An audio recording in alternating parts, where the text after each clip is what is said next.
bienvenue dans notre site le www.messianique.com dans votre très belle émission intitulée L'expérience inoubliable.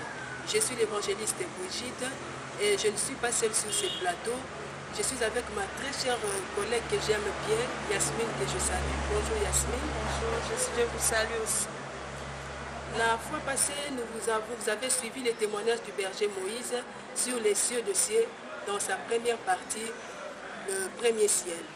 Aujourd'hui, le berger Moïse est avec nous. Il va nous parler de la deuxième partie de notre émission sur le deuxième ciel. Bonjour berger Moïse.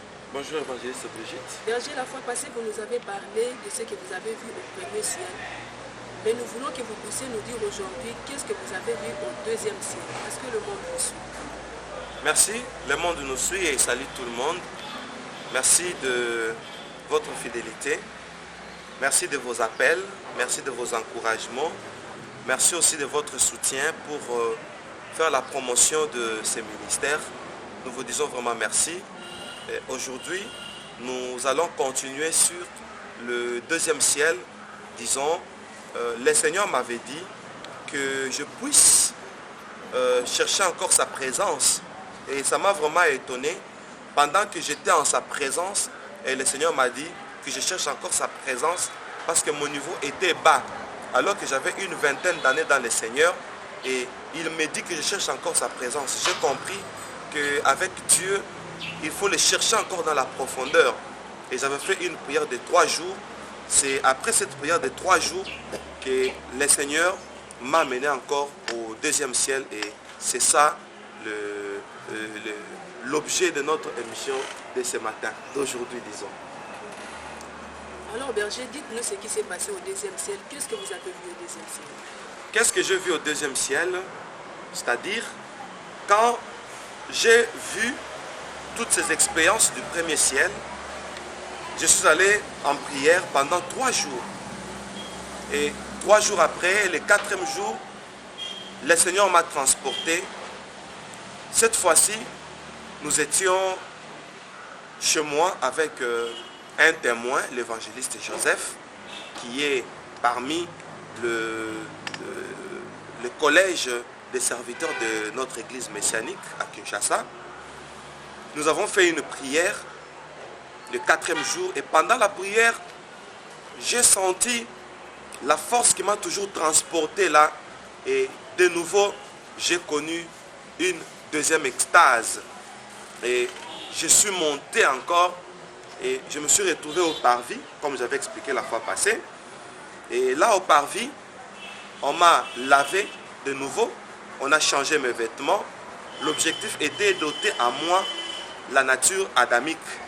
Et après, il y avait une balance où on m'avait lavé. Je vous ai expliqué ça la première partie. Et après cela, la porte qui était derrière la balance, la porte avait c'était une porte à double battant. Et les 2 battants se sont relâchés. Et je suis entré. J'ai vu le Seigneur qui était juste là à la porte pour la 2e fois. Et il m'a accueilli. Et il m'a dit, bienvenue homme, toi qui as trouvé la grâce d'arriver jusqu'en ces lieux, viens et vois. Parce que tu t'es préparé, tu communiques avec moi tes ondes. Alors viens voir les réalités du deuxième ciel. Bien aimé, et il y avait une longue route. La route là était en diamant. Et là c'était le premier ciel. Nous sommes allés jusqu'au fond de la route. Et quand nous sommes arrivés au fond de cette route, j'ai vu que la route changeait de position. La route n'était plus plate et ça montait, ça penchait. Alors, nous sommes montés avec le Seigneur et je me suis rendu compte qu'on ne marchait plus. Nous sommes montés comme sur l'ascenseur. Et en montant, j'ai vu un couloir. Nous sommes entrés dans le couloir. Le couloir était dans les nuages. Et nous avons suivi ce couloir-là en forme de tunnel. Et nous sommes entrés dans le deuxième ciel. Et là, dans le deuxième ciel, j'ai vu des couleurs que je ne sais pas expliquer sur cette terre. D'abord, l'horizon était tout blanc, un blanc éclatant, un blanc lumineux. C'était tellement beau que quand vous arrivez là-bas, vous avez le dégoût de rentrer sur la terre. Alors, j'ai vu, il y avait de belles couleurs, tout était presque en or, et il y avait une route, et d'autres parties c'est comme de l'or, d'autres parties c'est comme les diamants, mais la route était toute droite. Et le Seigneur et moi, nous sommes allés sur cette route, et au fond de la route, j'ai vu un temple. Le temple était tellement grand, un temple dans le ciel, au deuxième ciel. Il y avait un grand temple là-bas. Et il m'a dit, ce que tu vois, c'est le temple du ciel. Dans ce temple, c'est ici que sont stockées vos prières. Aujourd'hui, tu vas voir l'objet de vos prières ici. Quand sur la terre, vous priez, vous adorez, vous écoutez la parole de Dieu. Alors, vos prières là, tout ce que vous faites de bien sur la terre, c'est enregistré ici, c'est stocké ici. Et viens voir ce que toi tu représentes ici au deuxième ciel. Alors, il m'a donné une recommandation. Le Seigneur m'a dit, quand tu rentreras sur la terre, tu diras au monde entier ceci. Ici, celui qui a peu de prières, qui ne s'imagine pas que quelque chose peut être stocké dans son compte ici. Tu as déjà entendu parler du compte céleste? Je lui ai dit, non Seigneur. Il dit, viens, tu vas voir là où il y a ton compte céleste. Le compte céleste existe. Bien-aimé, alors nous sommes entrés dans ce grand temple. C'était un temple grand, très vaste alors. Et quand nous sommes entrés à la porte, il y avait une porte principale.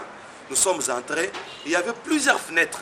Alors nous sommes entrés par la porte et là, j'ai vu qu'à l'intérieur du temple, il y avait des appartements. Et dans les appartements là, le Seigneur me dit, toi aussi, tu as un appartement ici. Et ton appartement, tu l'as construit ici à partir des choses que tu faisais sur la terre. Il y a certains bienfaits que vous, les humains, vous faites sur la terre. Plus vous faites ces bienfaits, plus ici, spirituellement, un appartement est construit dans votre compte. Alors viens, tu vas voir là où se trouve ton appartement. Bien-aimé, j'ai vu des compartiments dans ce temple-là. Il y avait même des petites avenues et lui connaissait l'adresse. Tellement que c'était beaucoup là. J'ai me demandé, mais comment nous sommes entrés par une porte? Et quand nous entrons dans un temple, à l'intérieur c'est comme une ville où il y avait des appartements, mais à l'intérieur du temple. En tout cas, le Seigneur est merveilleux. Il fait des choses étonnantes, des grandes choses. Alors, bien-aimé, il connaissait l'adresse, nous étions en train de marcher, en train de prendre des avenues, tout ça. Et nous sommes arrivés quelque part, toujours là à l'intérieur. J'ai vu un appartement. Alors, il y avait une porte. Au niveau de linteau, au-dessus de la porte, on avait écrit un nom. Et le Seigneur me dit, qu'est-ce que tu lis là-bas? Et quand je regarde, on a écrit Moshe en hébreu. Il me dit, ça te dit quelque chose? Je lui dis, bon, on a écrit Moshe. Il me dit, mais c'est ton nom, c'est toi Moïse. Donc ton nom est ici. On te connaît ici à cause des bienfaits que tu as toujours fait sur la terre. Et c'est ça ton appartement. Entrons dedans et tu vas voir ce que tu représentes ici, ce que tu as ici, ton compte est ici. Est-ce que tu as déjà entendu parler de la banque céleste? Je lui ai dit, non Seigneur. Il me dit, viens, tu vas voir la banque céleste dans cet appartement. Et là où tu as investi. Bien-aimé, j'étais d'abord étonné de voir que mon nom était là-bas. J'étais étonné d'apprendre que, de découvrir que, quoi que je vivais sur la terre, quoi que je vis sur la terre même maintenant, mais là au ciel, j'ai une demeure, j'ai un appartement. Mais je voudrais préciser aux téléspectateurs et aux internautes et à l'évangéliste et Yasmine que la demeure qui est là, ce n'est pas une demeure où, comme Jésus avait dit que je vais vous préparer une demeure, dans la maison de mon Père, il y a plusieurs demeures. Non, ça c'est une autre demeure, ça c'est une autre histoire, c'est une autre réalité. Suivez seulement les témoignages, vous aurez les détails.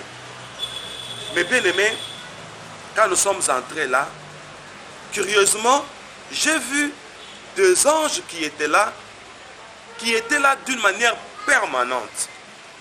Et chaque ange avait quelque chose sous sa gouvernance, si je peux m'exprimer ainsi. La première chose, je remarque que il y avait dans mon appartement où il y avait mon nom écrit en hébreu Moshe. Moi c'est Moïse, Mose. Dans ma langue maternelle on m'appelle Mose. En hébreu c'est Moshe, d'après ce que j'ai découvert là-bas. Alors la première chose que je découvrirais, c'était que il y avait un grand conteneur. Alors le conteneur là avait l'ouverture au-dessus. Et il y avait des marches. Le Seigneur me dira, monte et regarde dedans. Je suis monté sur les escaliers.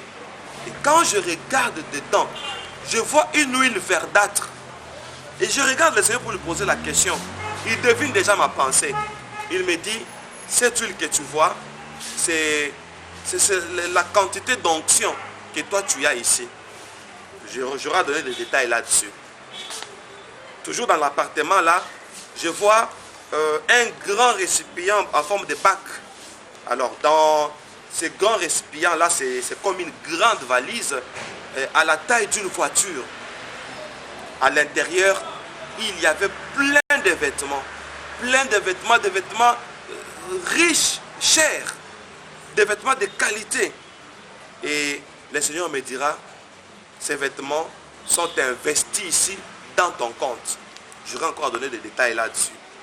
Et de l'autre côté de l'appartement là, j'ai vu une cuisinette comme nos cuisines américaines, nos cuisines ouvertes. Alors, j'ai vu dans cette cuisine, il y avait des récipients en forme de chauffandise. Et ces récipients-là avaient de la nourriture. J'ai vu toute forme de nourriture. Je dis bien toute forme de nourriture, même d'autres nourritures qui ne font pas partie de notre régime. Mais j'ai vu ça là-bas. Et ce qui m'a étonné, devant chaque chose que je voyais, il y avait un ange. Après cela, je vois un quatrième ange qui avait des billets d'argent. C'était en francs congolais et c'était aussi en dollars américains. Bon, c'était pas en francs ou en dollars, mais ça ressemblait aux francs et aux dollars, si je peux m'exprimer ainsi. Alors, il y avait un ange qui avait ça en grande quantité. Et après cela, le Seigneur a commencé à m'expliquer. Il m'a dit ceci. Commençons d'abord par les billets des banques. Il me dit, chaque fois que tu donnais l'argent à quelqu'un, ici, cet argent-là était multiplié 100 fois. Et cet ange que tu vois, avec l'argent en main, cet argent-là, c'est pour ton compte. Et le Seigneur ajoute, il me dit, comme il est écrit, donnez et il vous sera donné. Alors quand vous donnez sur la terre, il vous sera donné ici, par cet ange. C'est lui qui garde vos comptes. Et le Seigneur me dit, je t'expliquerai comment sur la terre, vous pouvez être bénéficiaire de votre compte céleste. Donc, quand vous donnez une somme d'argent à quelqu'un sur la terre, en forme d'aumône, en forme de bienfait, en forme de dons, quand vous faites des dons, ici, ça se multiplie en votre faveur 100 fois. C'est ce que la Bible parle du centuple, le principe du centuple. Chez Dieu, quand on donne un, ici, au deuxième ciel, vous récoltez 100 fois. Le Seigneur ajoute pour me dire, c'est ici qu'on stocke tous les bienfaits que vous faites.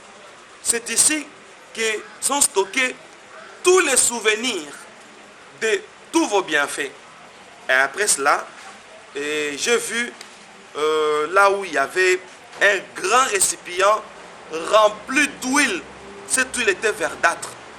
Et le Seigneur ajoute pour me dire, il s'agit de l'huile d'olive. C'est la quantité d'onction que vous avez. Et le Seigneur m'a expliqué quelque chose qui m'a vraiment fait du bien. C'était vraiment une très belle découverte pour moi. C'était laquelle concernant l'huile.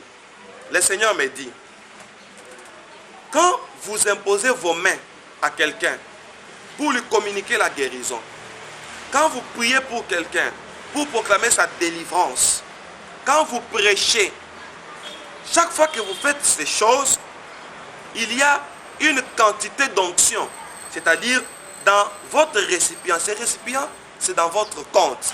Alors dans votre récipient, cette huile se multiplie, ça augmente 100 fois.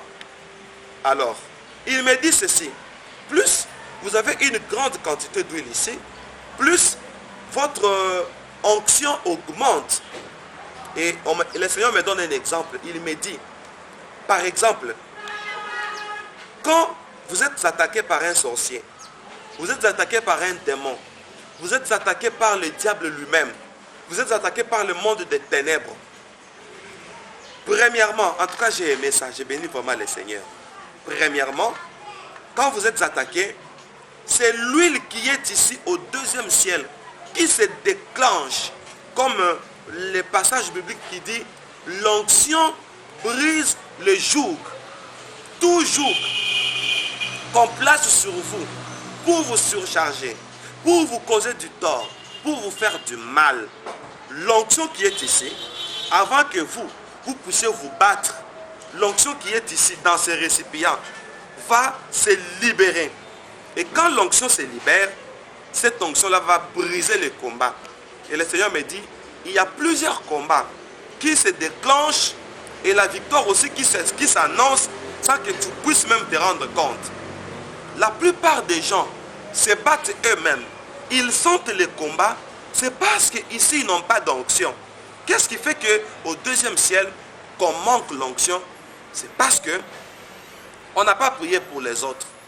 On n'a pas intercédé pour les autres. On n'a pas contribué à la délivrance des autres. On n'a pas servi les seigneurs. L'onction qui est ici, c'est l'onction pour ceux-là qui servent les seigneurs. Et en retour, cette onction leur sera utile ou davantage. Alors, cette onction sera à leur avantage quand un combat du monde des ténèbres va se déclencher. Cette huile que tu vois va commencer à couper les chaînes, couper les liens. Maintenant, plus l'huile ici se déclenche pour couper les liens et prendre votre place dans le combat, ça baisse. C'est ainsi que sur la terre, il faut servir l'Éternel continuellement pour que la proportion de cette huile ne puisse pas baisser. C'est-à-dire, plus vous servez, plus ça monte. Et plus aussi ça entre dans un combat spirituel, plus ça baisse. Maintenant, s'il y a un combat et vous continuez à servir les seigneurs, l'huile là reste stationnaire. Ça ne baisse pas. Au contraire, quand vous travaillez de mieux en mieux, de temps en temps, l'huile monte. En tout cas, c'était une bonne découverte pour moi. Toujours sur l'onction, moi je m'étonnais parce que le récipient là, c'était en forme de conteneur bien aimé. Plein d'huile. Bon, c'était pas plein, mais ça montait un peu vers la plénitude. Alors c'était presque plein. Et j'ai aimé quelque chose. Le Seigneur qui me dira, voilà, sur la terre, chaque fois que vous marchez 10 mètres, juste pour annoncer l'évangile. Ici, c'était une spécificité pour ceux qui annoncent l'évangile. Vous allez même chez les voisins. Vous vous déplacez pour 10 mètres seulement pour aller annoncer l'évangile. Ici, votre onction augmente et on vous donne... le Seigneur avait utilisé un terme, il avait appelé ça... voilà, l'onction territoriale. Alors, il y a une onction qui s'emmagasine ici, l'onction territoriale. Ça, c'est quel type d'onction? L'onction territoriale, si par exemple, vous évangélisez, vous marchez pour 10 mètres, au deuxième ciel, l'onction là va vous donner une capacité ou une proportionnalité de 10 mètres fois 100. C'est ça la loi du centuple. C'est-à-dire les 10 mètres pour lesquels vous avez marché pour le Seigneur. Comme la Bible dit, qui enverrai-je? Qui ira pour nous? Qui marchera pour nous? Si vous marchez dans les comptes du Seigneur, 10 mètres, c'est 10 mètres 100 fois dans le deuxième ciel. Alors, il me dit, il y a un avantage pour ceux-là qui marchent pour le Seigneur. 10 mètres, ça vous donne une onction territoriale de 10 mètres fois 100. Nous ajoutons le 2 des 0, ça nous donne 1000 mètres. Donc, vous marchez 10 mètres. Dans votre compte céleste, on vous donne une proportion de 1000 mètres. Et le Seigneur me dit, en quoi ça vous sera avantageux? L'onction territoriale. Si par exemple vous marchez 10 mètres, on vous donne un territoire de 1000 mètres où vous pouvez exercer votre pouvoir. C'est-à-dire, vous avez un territoire de 1000 mètres. Votre ange qui travaille dans le domaine territorial. Si vous cherchez quelque chose, votre ange doit se déplacer d'après les territoires que vous avez gagnés vous-même. C'est-à-dire, je travaille dans un territoire de 1000 mètres. C'est-à-dire, c'est un bonus que le ciel nous donne. 10 mètres, au ciel c'est 1000 mètres aujourd'hui. Le lendemain, 200 mètres, là-bas c'est 20 000, si je ne me trompe pas, 20 000 mètres. Plus votre territoire est élargi, plus tout ce qui est en train de se mouvoir dans ce territoire-là vous appartient. C'est-à-dire, vous avez 1 million de kilomètres au nom de votre territoire évangélique. Si vous cherchez quelque chose, une bénédiction quelconque, étant sur cette terre, vous allez voir d'autres personnes. La personne peut être en Afrique, mais elle gagne un mari qui vient de l'Asie. Par exemple, à Kuala Lumpur. Alors, un mari, je donne un exemple pour être un peu précis. Vous pouvez voir quelqu'un que vous ne connaissez pas, ou que vous ne connaissiez pas, qui est par exemple à Singapour, et vous êtes au Maroc par exemple. Regardez la distance. Votre mari, tant qu'il est à Singapour, vous êtes au Maroc. Votre onction, l'onction là vient d'où? J'aime ça. Ça vient de l'évangélisation. J'ai compris que l'évangélisation est pour nous une bénédiction qui étend nos limites. C'est-à-dire, quand vous évangélisez, Dieu vous brise les frontières. C'est ce qu'il m'a dit. Il vous brise les frontières. Il vous donne la capacité d'aller au-delà des frontières. Vous allez voir quelqu'un qui appelle une connaissance au Maroc. Voilà, cherchez-moi une femme. De bonne conduite et de bonne moralité. Et on vient vous solliciter. Cette sollicitation n'est que l'influence de votre onction territoriale qui va atteindre votre mari, même s'il est aux extrémités de la terre. Qui va atteindre votre femme, votre bénédiction, même si c'est aux extrémités de la terre. C'est comme nous. Nous avons des gens qui nous appellent des États-Unis, qui nous appellent de Finlande, qui nous appellent de Londres, mais nous sommes au Congo. Vous pouvez voir votre argent, peut-être pour payer les frais scolaires des enfants, peut-être pour payer les loyers, peut-être pour faire quelque chose d'urgent. Ça peut vous provenir d'un autre continent. Alors, tout ceci, ce n'est que l'influence de notre onction territoriale. Et le Seigneur me dit, la plupart des gens qui ne travaillent pas dans l'évangélisation, leur cadre est réduit, leur cadre est restreint. Ils ne seront pas bénis. Ils n'auront pas une bénédiction lointaine comme Jésus. Les mages sont venus de l'Orient pour chercher son étoile. Or, l'étoile, la Bible dit dans le livre de Daniel que ceux qui enseigneront la justice brilleront comme les étoiles du ciel. Là, nous sommes dans le livre de Daniel, chapitre 12. Ils brilleront comme les étoiles du ciel. C'est-à-dire, quand on est étoile, les mages vont vous voir depuis l'Orient. L'étoile, c'est qui? celui qui travaille dans le domaine de l'évangélisation. Et quand le Seigneur m'a expliqué cela, j'étais vraiment émerveillé. Et il me dit, tu ne manqueras jamais de la nourriture. Pourquoi? Parce que ta prise en charge sur le plan alimentaire, c'est ici. Et j'ai vu un ange qui était là, et dans une cuisinette style américain. Bon, c'était à peu près, j'ai dit ça juste pour illustrer comment j'avais vu ça. Et il y avait un ange là. Et l'ange était debout. Et le Seigneur me dit, même les vêtements ici, tu ne manqueras pas un habit à porter. Pourquoi? Chaque fois que tu donnais quelque chose sur la terre, ici au ciel, au deuxième ciel, c'est investi pour toi. Comme il est écrit, donnez et il vous sera donné.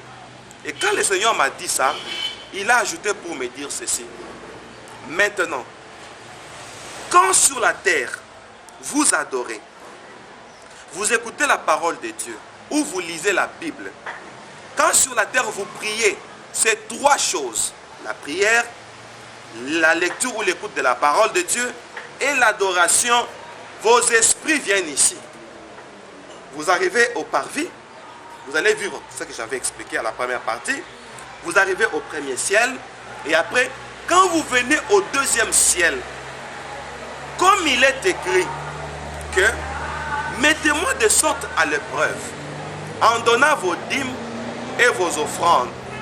Vous verrez si je n'ouvrirai pas pour vous les écluses des cieux et vous verrez si je ne menacerai pas celui qui dévore. Il y a deux choses qui se déclenchent, ainsi dit le Seigneur. Nous sommes au deuxième ciel. Il me dit, la première chose qui se déclenche, c'est que quand vous donnez les dîmes et les offrandes, quand vous donnez les aumônes, quand vous faites du bien sur la terre, ici au deuxième ciel, il y a une onction qui se déclenche. On menace celui qui pourra dévorer vos affaires, vos finances, vos projets, votre foyer. Ça c'est un. De deux. Quand vous faites du bien sur la terre, les offrandes, les dîmes, les aumônes, le bienfait, le don, ici au deuxième ciel, Dieu dit, vous verrez si je n'ouvrirai pas pour vous les écluses des cieux. Il me dit, quand nous sommes entrés dans ce gros temple, tu as vu, les écluses de ceux qui s'ouvrent, ce sont les écluses du temple du deuxième ciel. Alors ça s'ouvre pour que la pluie de bénédictions descende sur vous. Et quelle est la procédure? L'adoration, la prière, l'écoute et la lecture de la parole de Dieu. Quand vous faites ça, ici au deuxième ciel, vos esprits viennent. Et si vos esprits viennent, c'est juste pour vous acquérir. Et le Seigneur a utilisé un terme gratuitement. C'est une acquisition. C'est-à-dire, c'est un dû. C'est-à-dire encore, c'est un droit. C'est votre droit quand vous investissez sur la terre, quand vos esprits viennent ici. Vous venez ici pauvre, vous rentrez sur la terre riche. Vous venez ici, main vide, vous rentrez sur la terre comblée. Donc, le secret de la bénédiction, c'est ça. Ici, ça se donne gratuitement. Et le Seigneur ajoute pour dire, ça ne demande même pas un jeûne. Ça, c'est un droit. Ça ne demande même pas une cérémonie ou un autre sacrifice. Parce que ça vous appartient. Et après cela, nous sommes sortis du deuxième ciel.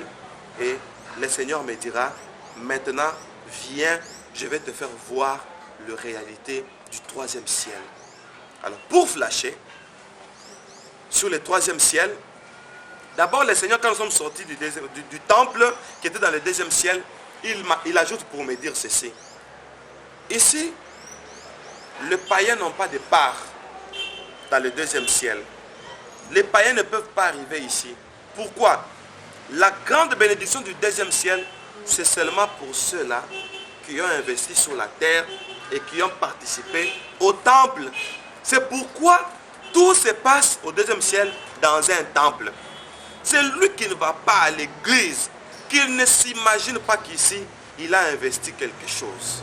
C'est ce qu'on m'a dit. Donc, la bénédiction qui est là, n'est pas réservé aux païens. Et après cela, j'ai vu une route, nous sommes allés avec le Seigneur, et la route prenait une montée. Nous avons commencé à marcher comme en escaladant. Et en montant, une force m'a soutenu. Pendant que le Seigneur montait, je suis monté avec lui. Nous sommes entrés au 3e ciel. Et là, au 3e ciel, ce n'est pas le thème du jour, j'ai trouvé qu'il n'y avait rien. Différemment du 2e ciel, différemment du 1er ciel. Au 3e ciel, il n'y a rien. Et le Seigneur me dit, ici, il n'y a rien. Il y a le néant, mais le néant qui contient le tout.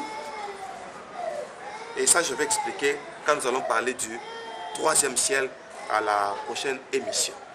Merci. Évangéliste Brigitte, si nous pouvons acclamer pour le Seigneur, parce que nous venons de découvrir tout à l'heure là une vérité qui nous a été cachée. N'est-ce pas, fidèles téléspectateurs?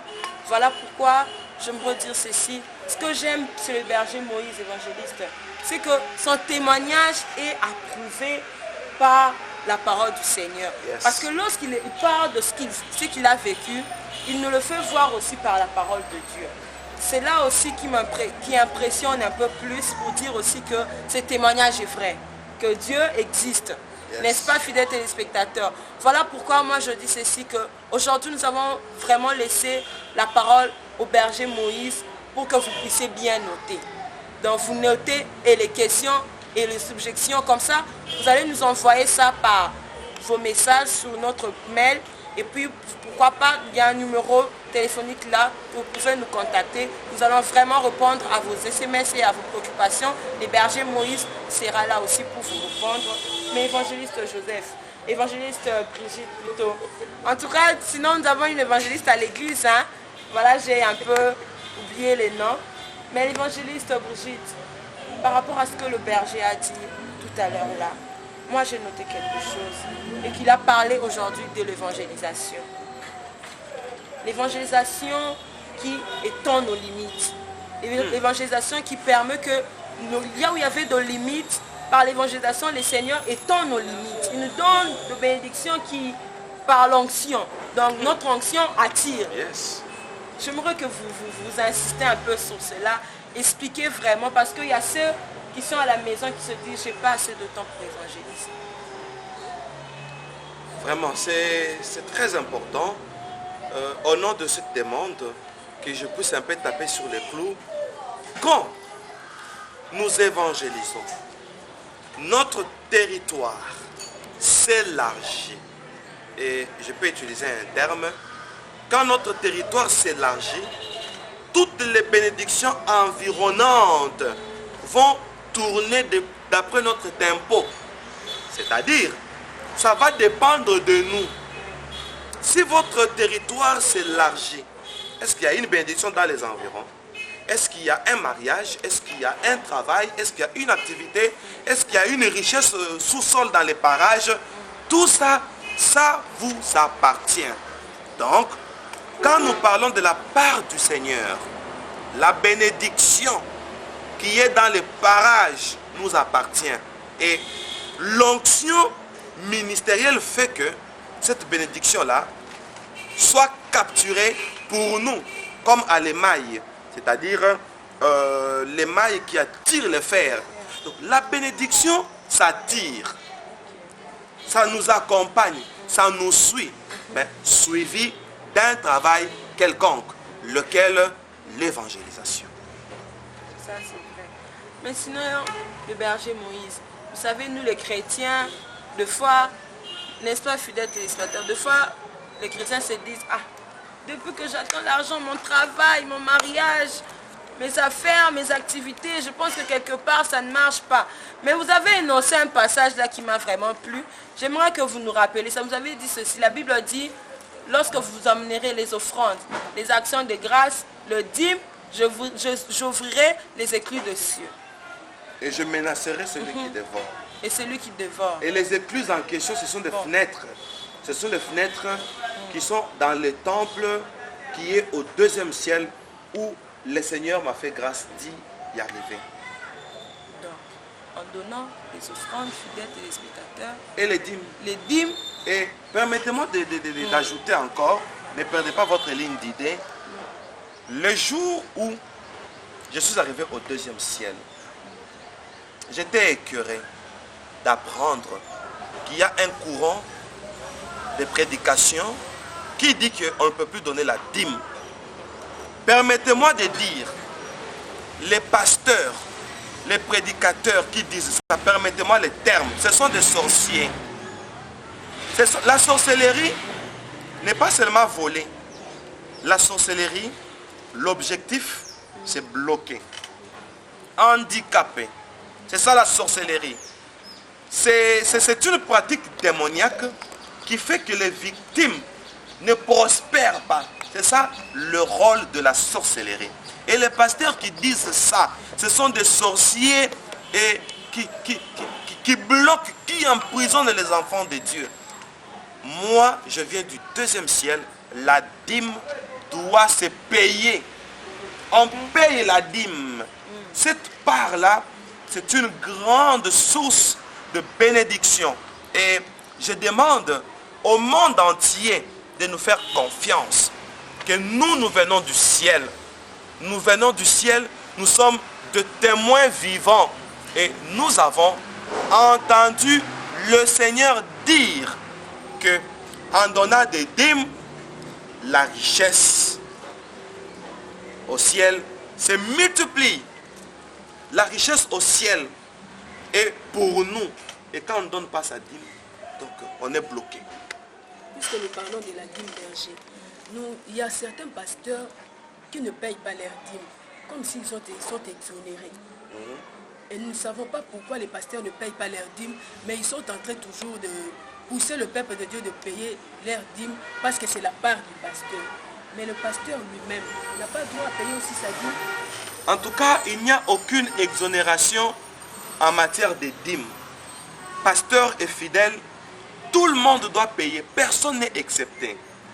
Si vous me donnez votre dîme, moi je dois donner la dîme des dîmes. Si vous me donnez une dîme de 10 000 $, ça fait 1 000 $. C'est ça ma dîme. Et la dîme des dîmes, c'est 100 $. Et que je dois aussi payer. Tout le monde doit payer sa dîme et la dîme a des mystères incroyables. Il y a beaucoup de mystères. Nous avons découvert seulement là, parce que quand vous parlez du deuxième ciel, quand les écluses de cieux s'ouvrent, nous comprenons que la dîme, l'offrande, les actions de grâce, l'hormone a un impact auprès du Seigneur, parce que le Seigneur le reconnaît. Et il y a des anges qui se font ministres de finances pour votre compte. C'est-à-dire, vous donnez une dîme de 10 $. Dieu multiplie ça 100 fois.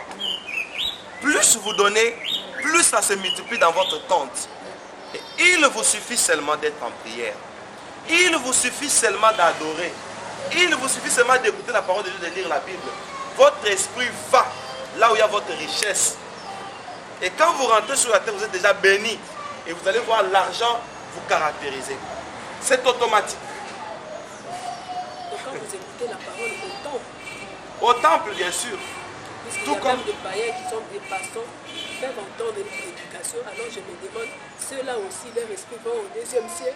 Bon, leur esprit ne va même pas arriver au premier ciel. Si un païen ou un pécheur, ça peut être aussi un chrétien, mais qui vit dans les péchés, dès qu'il prie, il adore, il écoute la parole de Dieu, bien il lit la parole de Dieu, son esprit va se limiter au parvis, il ne va même pas entrer au premier ciel. Et là, il va errer là, comme un aveugle, comme j'avais dit ça à la précédente émission. Oui. Donc nous retenons que la parole, l'écoute de la parole du Seigneur, les adorations et la lecture, la prière aussi. La prière, c'est ça aussi qui nous aide, qui permet enfin que nous montons auprès du Seigneur. Comme le berger le dit, que nous pouvons atteindre le premier ciel, le deuxième ciel, et pour saisir ce qui est à nous, ce qui est notre droit, ce qui n'est pas quelque chose que nous devons toujours en train de demander, comme la Bible le dit, nous ne recevons pas parce que nous demandons mal. Yes. Parce que nous prions mal, je comprends que nous ne recevons pas, nous adorons mal, nous ne sommes pas bien préparés. Voilà. Parce que la première partie, quand le berger nous a parlé de la préparation aussi. Yes. Donc, moi, je comprends que, maman évangéliste Brigitte, lorsque nous sommes bien préparés, lorsque nous adorons bien, nous prions bien, bien aimés, c'est automatique. Yes. Le Seigneur est principe, il est fidèle. Très bien. Lorsque nous entrons seulement dans ces principes, nous nous préparons correctement, nous faisons ce qu'il nous demande dans la sanctification. Donc nous pouvons vivre ces choses. Nous pouvons vivre ces choses sans même gêner. Ok. Sans même se battre pour ça. Donc pour nous, ça devient un droit. Et c'est automatique. C'est pourquoi nous devons être pas seulement des chrétiens qui se limitent dans la prière, mais être aussi des chrétiens pratiquants. Cette obéissance, cette pratique de la parole de Dieu, dans les dîmes, les offrandes, dans l'évangélisation, ça crée pour nous une bénédiction dans le deuxième ciel. Et quand nous y arrivons, c'est juste pour prendre gratuitement. Et là, il n'y a pas un autre sacrifice à faire. Mais berger, si j'ai compris, quand vous parlez des chrétiens, on voit beaucoup plus les adultes. Mais les enfants, j'aimerais un peu savoir si les enfants aussi ont un don céleste. Merci. Ça, c'est une très bonne question. Pour le cas des enfants, les enfants ne travaillent pas encore. Les enfants n'ont pas encore, comment je peux dire, ils ne connaissent pas encore la Bible, parce que ce sont encore des enfants. Et je vais illustrer ça par un passage biblique à la naissance de Jésus. Jésus était enfant, mais les mages sont venus de l'Orient. Ils ont apporté l'encens, l'or et la myrrhe. Mais Jésus était encore enfant. On parle bien de l'encens, l'or et la myrrhe. À l'époque, l'encens et la myrrhe, c'était une richesse. Il y avait même des marchands, comme les Ismaélites. C'était un peuple très riche. Comme preuve, quand on avait vendu Joseph, Joseph a été acheté par les Ismaélites. Si les Ismaélites avaient la capacité d'acheter une personne, c'est que c'était des riches. Alors, ils vendaient les aromates. Vous voyez? Ils vendaient la myrrhe. Ils étaient riches. Maintenant, on donne ça à Jésus. Et Jésus qui reçoit ses présents. Mais il a fait quoi? Il est né dans une alliance. Quelle alliance? Bartimée va nous révéler. Il disait, Jésus, fils de David, aie pitié de moi. Comme Jésus était fils de David, il était différent de Bartimée. Bartimée était mendiant, Jésus était le pain de vie. Ce que Bartimée mendiait, Jésus l'était. Il ne l'avait pas, il l'était. Bartimée était aveugle, mais Jésus-Christ était venu pour que les aveugles voient. Bartimée était assis au bord du chemin. Jésus était le chemin, la vérité et la vie. Vous voyez la différence? Parce qu'il était fils de David. Quand on est fils de David, on est héritier. On est dans une promesse que Dieu avait faite à David. Donc les enfants ont un compte céleste au nom des parents. Ça c'est une bonne chose parce qu'on pensait que les enfants sont exclus Ils ne sont pas exclus. de la grâce. Ils entrent dans l'alliance des parents. Ok. C'est pourquoi, rappelez-vous, il faut revenir un peu sur la dîme. Quand Abraham avait donné la dîme de tout à Melchisedec, on dit Lévi était dans ses reins. Vous connaissez ce passage, non? Chers internautes, Abraham donne la dîme à Melchisedec. Dieu voyait Lévi dans ses reins. Quel est le rôle du rein? Si vous connaissez. Internautes et téléspectateurs, quel est le rôle du rein? C'est une question. Pas que c'est vous qui me posez des questions, moi je vous pose au nom de l'ambiance de l'émission. Vous avez des reins. Quel est le rôle? C'est vous qui êtes du domaine, bien vous dire le rôle du rein. Ok. Ça, nous allons en profiter aussi. Le rein serve, on en a deux. Nous en avons deux. Le rein serve d'épuration. Ça fait une sélection. Quand nous mangeons, le rein d'abord épure notre organisme, la quantité du sucre que nous avons consommé. Le rein calcule. Bon, il faut autant de quantité. Le rein prend la quantité essentielle et le reste passe dans les urines. Vous voyez? Donc le rein font une sélection. Le rein consiste à épurer. Et comment expliquer? Abraham donne la dîme. Dieu voit Lévi dans ses reins. Est-ce que quelqu'un peut être dans les reins? Les enfants sont dans la matrice. Depuis quand quelqu'un peut être dans les reins? Pour dire, Dieu fait grâce. Quand on donne la dîme, vos descendants seront épurés. Vos descendants seront sélectionnés. C'est une race bénie. C'est une race élue. Juste à partir des dîmes que nous donnons, Dieu voit dans nos reins nos enfants qui doivent être bénéficiaires. Merci Berger, j'ai une autre préoccupation. Je sais que ça cadre avec le païen. Vous avez déjà dit que le païen ne va pas essentiel. Mais ce que j'aimerais savoir, Berger, il y a des païens qui font même des actes aussi de générosité. Oui. Ils font dans les églises et ils apportent aussi des dons. Oui. Puisqu'ils le font dans les églises, oui. Pourquoi ils ne doivent pas avoir aussi le part des églises? Parce que vous avez aussi parlé de l'hormone. Hein? Oui. Il y en a ceux qui donnent aussi l'hormone. Ils soutiennent même. Il y a ceux qui même sont de partenaires dans les églises. Oui. Mais un qui peut-être de temps ne prie pas, il ne passe pas à l'église. Bon, il y a deux types de bénédictions. Oui. Il y a quand on donne, on fait des dons. La première bénédiction, nous sommes bénéficiaires d'une grâce sur cette terre. La deuxième bénédiction, c'est la vie éternelle. Un païen, quand il donne, il reçoit au centime. C'est comme les Américains. Il y a tremblement de terre quelque part. Ils donnent. Si ce sont des païens, ce sont des pécheurs, vous donnez l'argent, vous recevez l'argent au centuple, mais pas la vie éternelle. Mais pour les chrétiens, quand vous donnez votre dîme, vous faites une aumône, la bénédiction vient. Ok? C'est pour ce siècle et pour les siècles à venir. Pour nous, notre bénédiction est doublée. Mais pour les païens, elle reste seulement sur le plan matériel. Donc, nous nous retrouvons là où Jésus dit qu'il ne souhaite pas la mort d'un pécheur, mais plutôt que ces pécheurs-là se transforment et suivent Jésus. Donc, nous vous invitons, fidèles téléspectateurs, toi qui ne crois pas en Jésus-Christ, que nous nous informons que Jésus-Christ est Seigneur, que Jésus-Christ est amour et qu'il t'aime et il veut que tu donnes ta vie en lui et que tu le sers aussi. Parce que lorsque tu te dis aujourd'hui que j'abandonne tout et que je donne ma vie à Jésus, tu entres déjà en les servant par ta vie. Voilà pourquoi, évangéliste Brigitte, aujourd'hui là, nous avons été édifiés par le berger Moïse. Nous avons parlé de beaucoup de choses vraiment qui a été cadré par la parole du Seigneur. Pour dire que ce témoignage est vrai. Le Seigneur existe, il est merveilleux.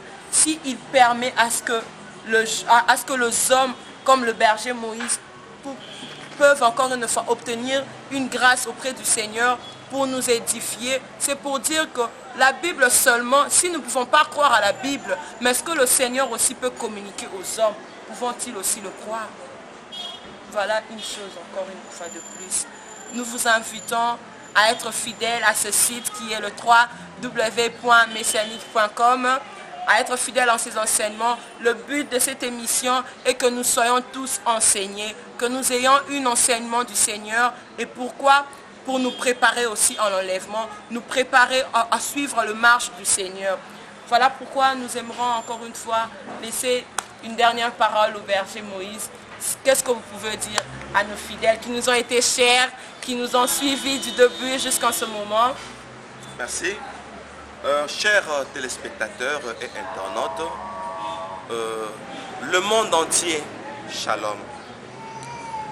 Les choses du Seigneur sont réelles. La vie chrétienne est vraie. Ce que je peux dire comme mot de la fin, au ciel, au deuxième ciel, il y a un compte. Et quand nous quitterons un jour cette terre, nous aurons une place à partir des bienfaits que nous sommes en train de faire sur la terre. De deux, la bénédiction dépend du bienfait que nous-mêmes nous sommes en train de faire. C'est que la bénédiction se crée.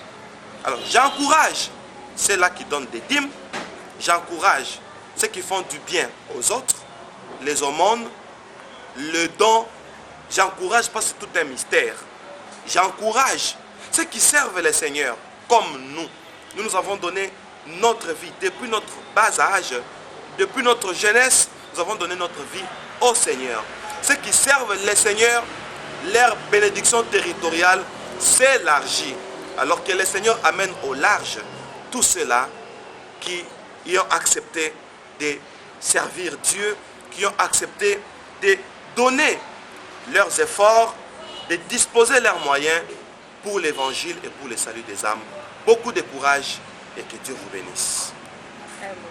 Et en tout cas, la grande équipe de Messianique Télévision vous bénisse aussi. Vous qui nous avez disposé votre temps pour nous écouter le berger Moïse, nous vous bénissons énormément et nous disons aussi merci à ceux qui nous soutiennent, à ceux qui soutiennent cette émission, ceux qui nous aident de loin et de près, par de prières et par de moyens financiers. En tout cas, nous vous remercions et que notre Seigneur vraiment vous bénisse. Et nous disons encore une fois de plus que cette émission, c'est pour nous aider à avoir un enseignement vraiment efficace et que pour permettre encore une fois à nos familles de suivre Jésus-Christ.